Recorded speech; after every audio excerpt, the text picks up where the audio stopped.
Welcome to Fusionverse, a show where we talk about anime, TV shows, movies, and games. And today, we are talking about games, and that is The Witcher 3, Heart of Stone. I was honestly pleasantly surprised. This is an old game. Came out years ago. To be in fact, I think it was 2015. A long time ago. I never bought the DLC. Never really believed in it. Never really believed in like, hey, I purchased this game. I'm gonna buy a season pass. I've done it for a few games, and they've always messed me up.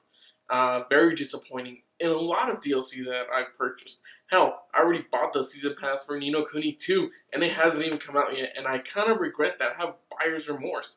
However, this, it was on sale recently, and I was like, okay, you know what? Let me give it a shot. Let me play it. Let me see, what this is about.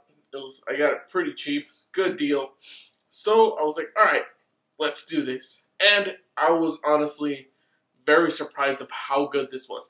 The story itself is incredible.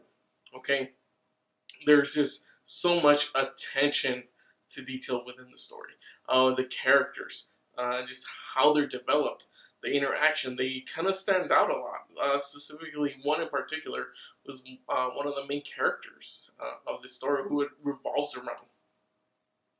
And everything that's kind of recurring, you get to fight some new enemies, which is very interesting. You get to fight some spearmen, some freaking dudes with like sledgehammers as well, battle hammers.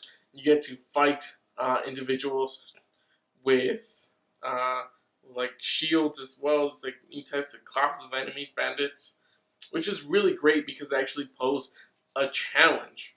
Now, I had not played this game in years, so trying to get the groove of things, I honestly couldn't pass it on the difficulty that I had set on before, and that was at the max. I had set it on the max difficulty to give me a challenge, but when I got back into the game, trying to play that difficulty, trying to get the hang of the mechanics, I couldn't do it. I was just like, I can't freaking do this.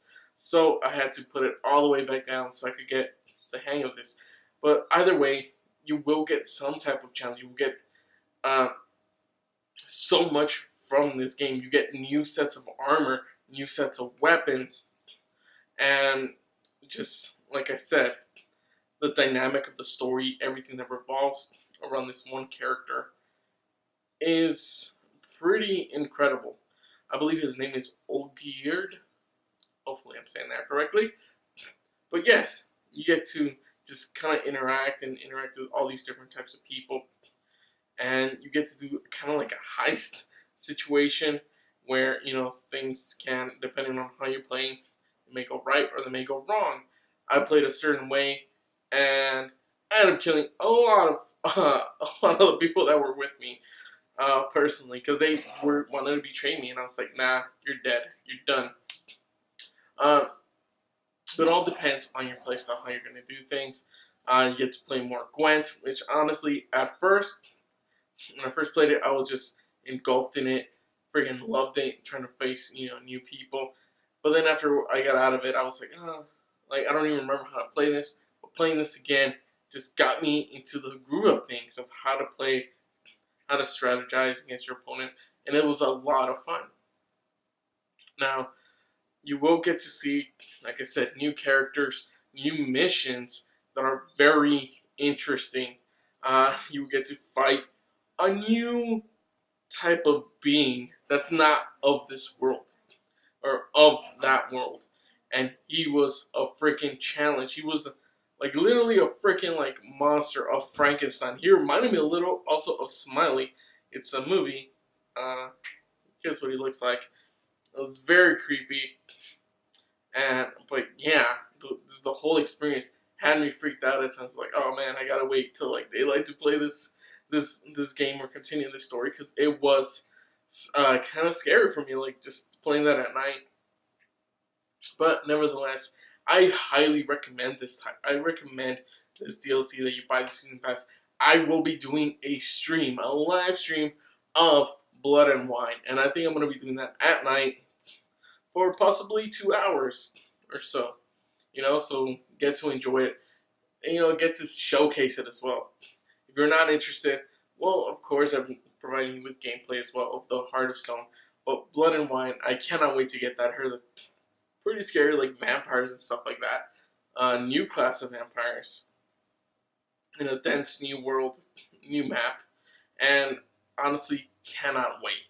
There's a lot of stuff as well in Heart of Stone that I don't want to spoil because the story is so wonderful, and you really get to see a lot of these character dynamics, especially from Geralt and what he's experiencing through this story as well. So, thank you so much for watching. I know this is a very short episode, but for more videos, click there. I will be providing you with more awesome content. Yeah, don't forget to like, comment, share, and subscribe. Visit Patreon, all that good stuff. And until then, I will catch you guys on another exciting episode of Fusionverse. Take care. Bye. Okay, lady.